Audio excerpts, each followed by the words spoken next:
What's up, guys? Back at it again with day 4 of our Bible in 1 year.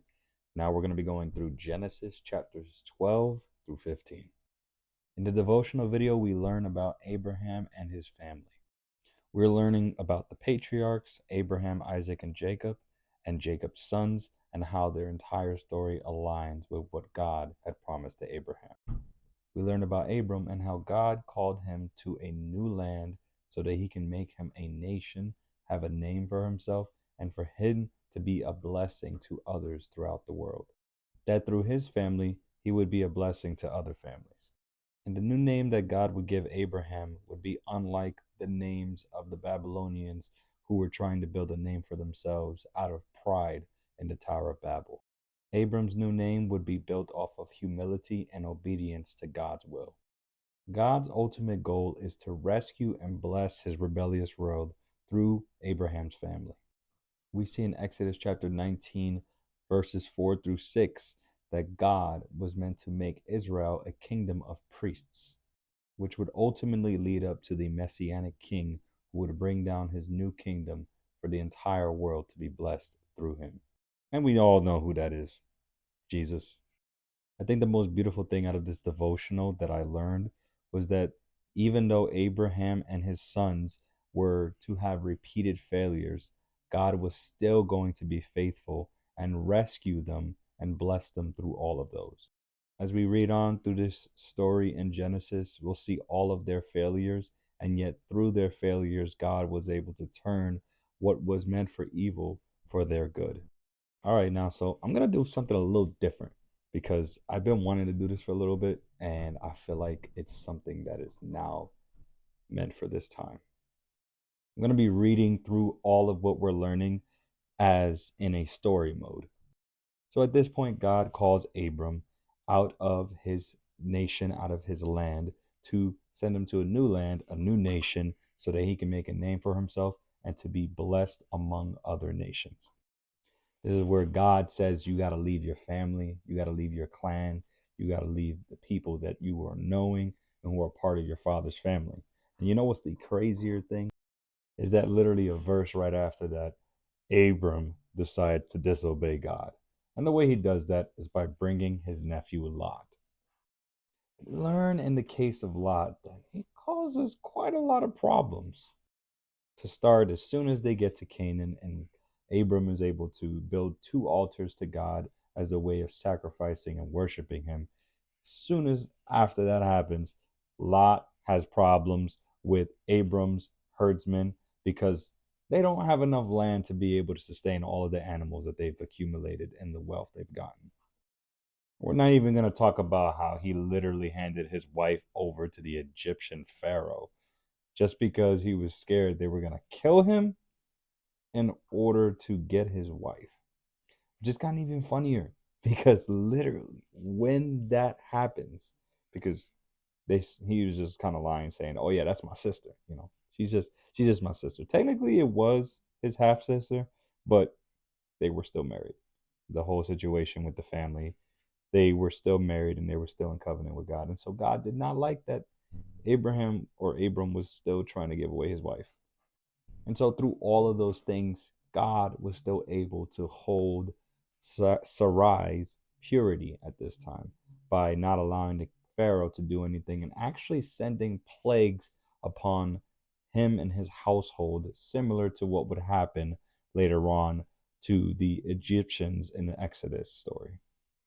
So back to Lot and what's happening with him and Abram. So Lot decides to choose the grass that is the most greenest, the nicer side of everything that he's seen in the Jordan Valley. So he goes to the east. Then that's when Abram goes to the west. And the crazy thing, just everything in this story is crazy. What happens even after that? As soon as Lot leaves, God speaks to him. God speaks to Abram. In this entire case, I have 2 other instances where God speaks when someone else steps away. We look at when Terah, his father, died in Genesis chapter 11, verse 32. The very next verse, chapter 12, God speaks to him and gives him a word, letting him know that his life is about to change. Same thing happens in Isaiah chapter 6, verse 1, Isaiah says, in the year King Uzziah died, that he saw the Lord in his temple. And you notice that a lot of the cases, when God really speaks to people, is when they're alone. And that's where we get Matthew chapter 6, verse 6. God, as in Jesus, says, we must meet the Father in the secret place.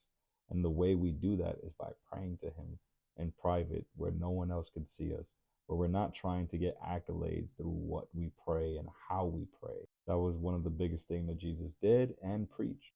And we notice, just like when Abram is constantly talking and praying with God, that his blessings pour over into Lot's case. When we truly are faithful and righteous to God by reading his word, praying, and truly seeking his face in his kingdom, we bless others around us. Now, it's the case of if the people that we're around, are they worth giving blessings to? A little quote that I added in verses 12 through 13: prosperity does not always mean provision. What I mean by that is that Lot left Abram's presence, he left his closeness. So, therefore, the provision and the blessing that God was giving Abram would no longer pour over into Lot. And this is why God was telling him, now look, I'm giving you all this land. And then now walk and take every piece, walk every single area that I have given to you. So when it comes to it, faith takes action. We notice that when God finally spoke on this last moment, he builds a third altar and sacrifices, also worshiping upon it. So we know, like I said, the number 3 means completion. And so what it all means is that God's promises are conditional to our obedience. So we notice Abram's just being obedient to God. So I did 12 and 13. We're going on to chapter 14. This is where the huge war is happening, right?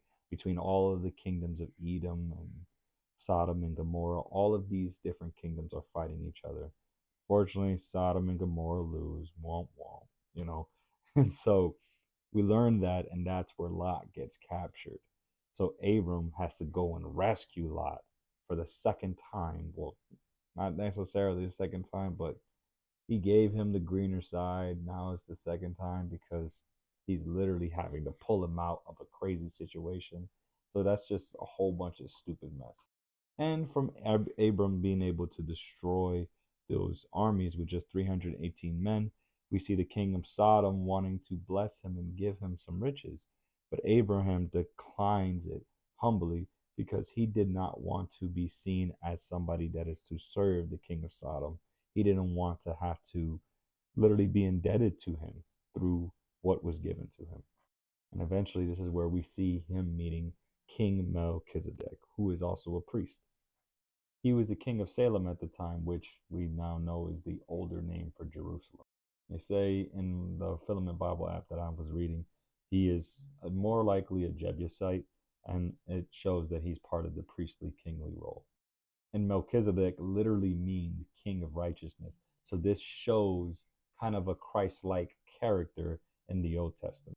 And when he gave a tenth to the king of Salem, he was doing it not only to affirm God's victory, but also to show the spiritual superiority that he had over Abram. This is where the juiciness comes in chapter 15. God talks to Abram, and Abram is literally wrestling at this point with God's promises, saying, hey, I'm going to give all my riches to my servant Eliezer. And God's like, nah, chill, fam. You're going to have a son. Don't worry about it, man. I got you. This is where the second time God tells him to look at something that has numerous amounts of stars in the sky, the same way he told him to look at the amount of dust that's on the earth. That is how numerous his descendants would be. This is where Abram finally concedes, and he is fully given up in faith to God. And God counts him as righteous for that. It's not about what Abram's future sins were due, nor his past sins. We also notice Abram asks an honest question, and God responds with a command, to which Abram eventually responds to the obedience. And the sacrifice that Abram gives gets blessed by God through fire, which becomes a unilateral covenant with Abram, meaning that God will never go back on his word, no matter what his people did. And that's it for today.